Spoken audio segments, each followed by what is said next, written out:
നാളത്തെ ട്രേഡിംഗ് സെഷനിൽ ഇടിയാനും അപ്സൈഡിലേക്ക് നീങ്ങാനും സാധ്യതയുള്ള 4 സ്റ്റോക്കുകളെക്കുറിച്ചാണ് നമ്മൾ ഇന്നത്തെ വീഡിയോയിൽ ഡിസ്കസ് ചെയ്യുന്നത്. ഒന്നാമത്തെ സ്റ്റോക്ക് NTPC എന്ന സ്റ്റോക്കിൽ നാളെ ചിലപ്പോൾ ഒരു നെഗറ്റീവ് മാർക്കറ്റ് റിയാക്ഷൻ ഉണ്ടാകാനുള്ള സാധ്യതയുണ്ട്. കഴിഞ്ഞ ട്രേഡിംഗ് സെഷനിൽ NTPC 0.4% ഇടിഞ്ഞ് 349 ക്ലോസിംഗ് നൽകി. 375 52 വീക്ക് ഹൈ, 52 വീക്കിലോ 166, 3.4 ലക്ഷം കോടി രൂപയുടെ മാർക്കറ്റ് ക്യാപ്പുള്ള കമ്പനിയുടെ വാല്യൂഷൻ 17.37, ഡിവിഡൻഡ് ഈൽഡ് 2.15%. വെള്ളിയാഴ്ച NTPCയുടെ ജാർഖണ്ഡിലെ സൂപ്പർ തെർമൽ പവർ പ്ലാന്റിൽ ഫയർ ബ്രേക്കൗട്ട് ഉണ്ടായി എന്നതാണ് NTPC സംബന്ധിക്കുന്ന നെഗറ്റീവ് അപ്ഡേറ്റ്. ബെൽ മെറ്റീരിയൽ യാർഡിലാണ് ഫയർ ബ്രേക്കൗട്ട് ഉണ്ടായത്. ഇതിൻ്റെ പശ്ചാത്തലത്തിൽ NTPC, ബെൽ തുടങ്ങിയ സ്റ്റോക്കുകളെ അടുത്ത ട്രേഡിംഗ് സെഷനിൽ ശ്രദ്ധിക്കാവുന്നതാണ്. ഇനി NTPCയുമായി ബന്ധപ്പെട്ട ഒരു പോസിറ്റീവ് ന്യൂസ് കൂടിയുണ്ട്. NTPCയുടെ ഫുള്ളി ഓൺഡ് സബ്സിഡറി കമ്പനിയായ NTPC ഗ്രീൻ എനർജി ലിമിറ്റഡ് എന്ന കമ്പനിക്ക് ഇൻഡസ് ടവറിൻ്റെ സൈഡിൽ നിന്നും ഒരു മെമ്മറാൻഡം ഓഫ് അണ്ടർസ്റ്റാൻഡിംഗ് ലഭിച്ചിട്ടുണ്ട്. ഇവിടെ NTPC ഗ്രീൻ എനർജിയും ഇൻഡസ് ടവറും ചേർന്ന് ഗ്രീൻ എനർജി ഒബ്ജക്റ്റീവ്സിലാണ് മെമ്മറാൻഡം ഓഫ് അണ്ടർസ്റ്റാൻഡിങ്ങിൽ ഒപ്പുവച്ചിരിക്കുന്നത്. ഇൻഡസ് ടവറിൻ്റെ ബിസിനസ് ഓപ്പറേഷൻസിന് ആവശ്യമായി ഗ്രീൻ എനർജി പ്രൊവൈഡ് ചെയ്യുന്നതിന് വേണ്ടിയാണ് NTPCയുടെ സബ്സിഡറി കമ്പനിയായ NTPC ഗ്രീൻ എനർജിയുമായി ചേർന്ന് ഇൻഡസ് പവർ മെമ്മറാൻഡം ഓഫ് അണ്ടർസ്റ്റാൻഡിങ്ങിൽ ഒപ്പുവച്ചിരിക്കുന്നത്. NTPC രാജ്യത്തെ ഏറ്റവും വലിയ പവർ ജനറേഷൻ കമ്പനിയാണ്. 76 ജിഗാവാട്ടിൻ്റെ പവർ ജനറേഷൻ കപ്പാസിറ്റിയാണ് കമ്പനിക്കുള്ളത്. ഇൻഡസ് ടവർ എന്ന കമ്പനി ടെലികോം ഇൻഫ്രാസ്ട്രക്ചർ പ്രൊവൈഡ് ചെയ്യുന്ന ഒരു ലീഡിംഗ് കമ്പനിയാണ്. ഇന്ത്യയിലാകമാനം 2,11,775 ടെലികോം ടവറുകളാണ് ഇൻഡസ് ടവർ എന്ന കമ്പനി ഓപ്പറേറ്റ് ചെയ്യുന്നത്. ഇൻഡസ് ടവറിൻ്റെ ബിസിനസ് ഓപ്പറേഷൻസിന് ആവശ്യമായ ഗ്രീൻ എനർജി ജനറേറ്റ് ചെയ്യുന്നതിന് വേണ്ടിയാണ് NTPC ഗ്രീൻ എനർജിയുമായി ഇൻഡസ് ടവർ ഒരു മെമ്മറാൻഡം ഓഫ് അണ്ടർസ്റ്റാൻഡിങ്ങിൽ ഒപ്പുവെച്ചത്. NTPC എന്ന സ്റ്റോക്ക് 375 നിന്നും കറക്റ്റായി 350 ട്രേഡ് ചെയ്യുന്നു. 350 സ്റ്റോക്കിൻ്റെ ഒരു സപ്പോർട്ട് സോൺ തന്നെയാണ്. അതേസമയം 340 എന്ന സപ്പോർട്ട് സ്റ്റോക്ക് നഷ്ടമാക്കുകയാണെങ്കിൽ സ്റ്റോക്ക് ചിലപ്പോൾ 320 വരെ ഇടിയാനുള്ള സാധ്യതയുണ്ട്. രണ്ടാമത്തെ അപ്ഡേറ്റ് ഭാരതി ഹെക്സാകോം ലിമിറ്റഡുമായി ബന്ധപ്പെട്ടതാണ്. കഴിഞ്ഞ ട്രേഡിംഗ് സെഷനിൽ ഭാരതി ഹെക്സാകോം 3.2% ഇടിഞ്ഞ് 938 ക്ലോസിംഗ് നൽകി. 1015 52 week high, 785 52 week low. Bharti ഹെക്സാകോമുമായി ബന്ധപ്പെട്ട് പുറത്തുവന്ന ഒരു നെഗറ്റീവ് അപ്ഡേറ്റ്, ഭാരതി ഹെക്സാകോമിൽ ഗവൺമെൻറ്റിന് 15% സ്റ്റേക്ക് ഹോൾഡിംഗ് ഉണ്ട്. ഈ 15% സ്റ്റേക്ക് ഹോൾഡിംഗ് ഗവൺമെൻറ് OFS വഴി സെൽ ചെയ്തേക്കാം എന്നതാണ്. ഇവിടെ OFSൻ്റെ എക്സാക്റ്റ് ഡേറ്റോ അല്ലെങ്കിൽ എന്ന് സെൽ ചെയ്യുമോ എന്നതിനെക്കുറിച്ച് പറഞ്ഞിട്ടില്ല. ഭാരതി എയർടെലിൻ്റെ ഒരു സബ്സിഡറി കമ്പനിയായ ഭാരതി ഹെക്സാകോം എന്ന കമ്പനി റീസെൻ്റ്ലി IPO വഴി മാർക്കറ്റിൽ ലിസ്റ്റഡായി. ഈ കമ്പനിയിൽ ഭാരതി എയർടെലിന് 30% സ്റ്റേക്ക് ഹോൾഡിംഗ് ഉണ്ട്.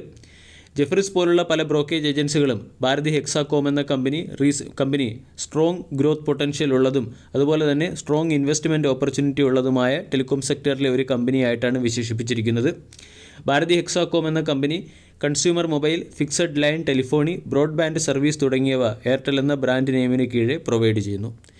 ഈ ഭാരതി ഹെക്സാകോം എന്ന കമ്പനിയിൽ ഇന്ത്യൻ ഗവൺമെൻറ്റിൻ്റെ ഉടമസ്ഥതയിലുള്ള ടെലികോം സബ്സിഡറി കമ്പനിയായ ടെലികോം കൺസൾട്ടൻസ് ഇന്ത്യ ലിമിറ്റഡ് എന്ന കമ്പനിക്കുള്ള 15% സ്റ്റേക്ക് ഗവൺമെൻറ് OFS വഴി സെൽ ചെയ്തേക്കും എന്നുള്ളതാണ് ഭാരതി ഹെക്സാകോമിനെ സംബന്ധിക്കുന്ന നെഗറ്റീവ് അപ്ഡേറ്റ്.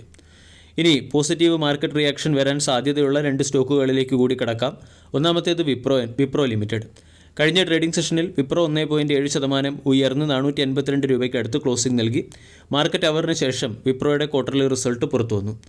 ക്വാർട്ടർലി റിസൾട്ട് വന്നതിന് ശേഷം വിപ്രോയുടെ അമേരിക്കൻ മാർക്കറ്റിൽ ലിസ്റ്റഡായിരിക്കുന്ന വിപ്രോ ADRൽ 5% റാലി കാണാൻ സാധിച്ചു. അതായത് ക്വാർട്ടർലി റിസൾട്ടിന് മുകളിലുള്ള മാർക്കറ്റ് റിയാക്ഷൻ എന്ന നിലയിലാണ് വിപ്രോ ADRൽ 5% റാലി കാണാൻ സാധിച്ചത്. ഇതിൻ്റെ പശ്ചാത്തലത്തിൽ നാളത്തെ ട്രേഡിംഗ് സെഷനിൽ വിപ്രോ എന്ന സ്റ്റോക്ക് ഹയർ സൈഡിലേക്ക് നീങ്ങാനുള്ള സാധ്യതയുണ്ട്. വിപ്രോയുടെ ക്വാർട്ടർലി റിസൾട്ടിൽ കഴിഞ്ഞ വർഷവുമായി താരതമ്യപ്പെടുത്തുമ്പോൾ വിപ്രോയുടെ പ്രോഫിറ്റ് 8% ഇടിഞ്ഞെങ്കിലും അനലിസ്റ്റുകളുടെ എസ്റ്റിമേഷനെ ബീറ്റ് ചെയ്യാൻ കമ്പനിക്ക് സാധിച്ചു.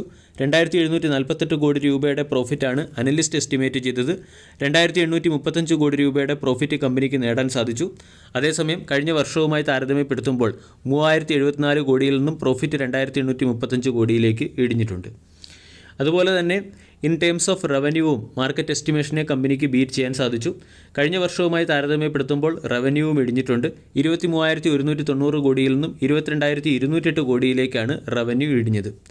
അതേസമയം വിപ്രോയെ സംബന്ധിക്കുന്ന ഒരു പോസിറ്റീവ് അപ്ഡേറ്റ്, കമ്പനി അതിൻ്റെ ഗ്രോത്ത് ഗൈഡൻസ് ഇംപ്രൂവ് ചെയ്തു എന്നുള്ളതാണ്. ലോവർ സൈഡിൽ -3.5 അപ്പർ എൻഡിൽ -1.5 വിപ്രോയുടെ മുമ്പത്തെ ഗ്രോത്ത് ഗൈഡൻസ്. ഇത് ലോവർ സൈഡിൽ -1.5 അപ്പർ സൈഡിൽ 0.5 കമ്പനി ഇംപ്രൂവ് ചെയ്തത് സ്റ്റോക്കിനെ സംബന്ധിക്കുന്ന ഒരു പോസിറ്റീവ് അപ്ഡേറ്റ് ആണ്.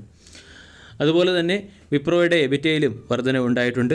വിപ്രോ എന്ന സ്റ്റോക്ക് 450 ട്രേഡ് ചെയ്യുന്നു. 450 സ്റ്റോക്കിൻ്റെ ഒരു സ്ട്രോങ് സപ്പോർട്ടാണ്. ഇവിടെ നിന്നും 475, 500 തുടങ്ങിയവ പ്രധാന റെസിസ്റ്റൻസും 425, 400 തുടങ്ങിയ റേഞ്ചുകൾ പ്രധാന സപ്പോർട്ടുമാണ്.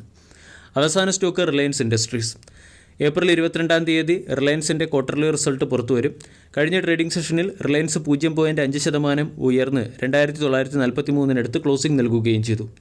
19 ലക്ഷം കോടി രൂപയുടെ മാർക്കറ്റ് ക്യാപ്പുള്ള ഇന്ത്യയിലെ ഏറ്റവും വലിയ കമ്പനിയാണ് റിലയൻസ് ഇൻഡസ്ട്രീസ്.